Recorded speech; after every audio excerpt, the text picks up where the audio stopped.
Assalamualaikum warahmatullahi wabarakatuh. Nama saya Intan Ayu Lestari dari Fakultas Hukum dengan nomor induk mahasiswa 12 20190023. Di sini saya akan menjelaskan kaidah-kaidah fikih tentang muamalah. Di antara kaidah-kaidah khusus di bidang muamalah ini adalah yang pertama ada hukum asal dalam semua bentuk muamalah boleh dilakukan kecuali ada dalil yang mengharamkannya. Maksudnya, dalam setiap muamalah dan transaksi pada dasarnya boleh seperti jual beli, sewa menyewa, gadai, kerjasama atau mudharabah atau musyarakah, perwakilan dan lain-lain, kecuali yang tegas-tegas diharamkan seperti mengakibatkan kemudaratan, tipuan, judi, dan riba. Selanjutnya, hukum asal dalam transaksi adalah keridoan kedua belah pihak yang berakad. Hasilnya adalah berlaku sah yang diadakan.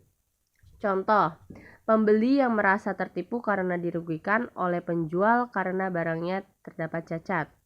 Ungkapan yang lebih singkat dari Ibnu Taimiyah, dasar dari akad adalah keridoan kedua belah pihak. Selanjutnya, tidak seorang pun boleh melakukan tindakan hukum atas milik orang lain tanpa izin si pemilik harta. Selanjutnya ada akad yang batal tidak menjadi sah karena dibolehkan.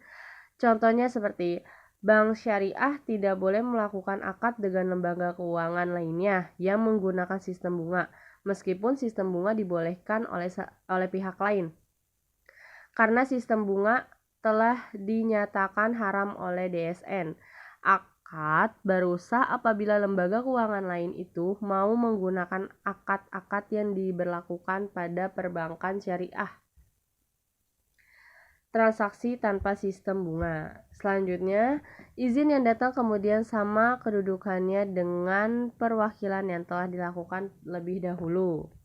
Selanjutnya, pemberian upah dan tanggung jawab untuk mengganti kerugian yang tidak berjalan bersamaan. Terus ada resiko itu menyertai manfaat. Maksudnya, adil bahwa seseorang yang memanfaatkan sesuatu harus menanggung resikonya. Biaya notaris dalam tanggung jawab pembeli, kecuali ada keridoan dari penjual untuk ditanggung bersama. Selanjutnya ada manfaat suatu benda merupakan faktor pengganti kerugian. Arti asal al-kharaj adalah sesuatu yang dikeluarkan baik manfaat benda maupun pekerjaan seperti pohon mengeluarkan buah atau binatang mengeluarkan susu. Sedangkan al-daman adalah ganti rugi.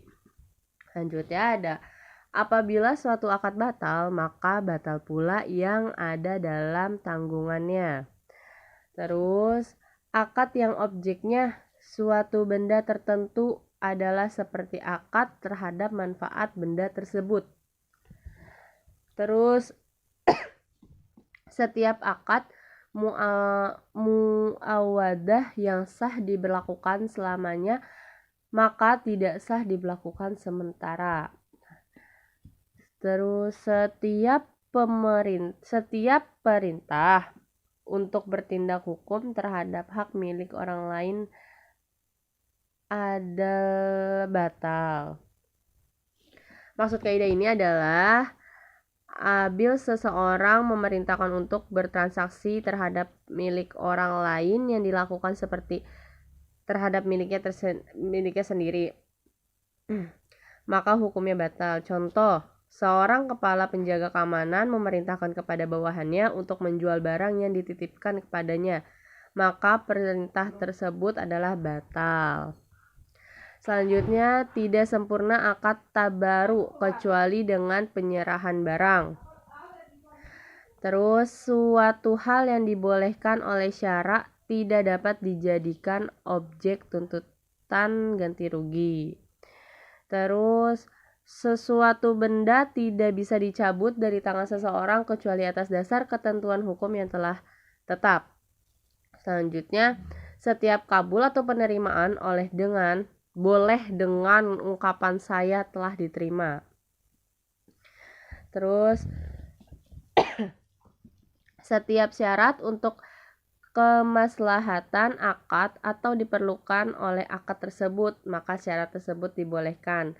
Contohnya dalam gadai emas, kemudian ada syarat bahwa abil barang gadai tidak ditebus dalam waktu sekian bulan, maka penerima gadai berhak untuk menjualnya, atau syarat kebolehan memilih syarat tercatat di notaris.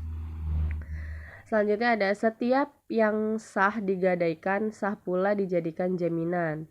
Selanjutnya, apa yang boleh dijual boleh pula digadaikan. Pengecualian seperti manfaat barang boleh disewakan tapi tidak boleh digadaikan karena tidak bisa diserah terimakan. Terakhir, ada setiap pinjaman dengan menarik manfaat oleh kreditor adalah riba. Sekian penjelasan dari saya, kurang lebihnya mohon maaf. Wabillahi taufiq wal hidayah. Wassalamualaikum warahmatullahi wabarakatuh.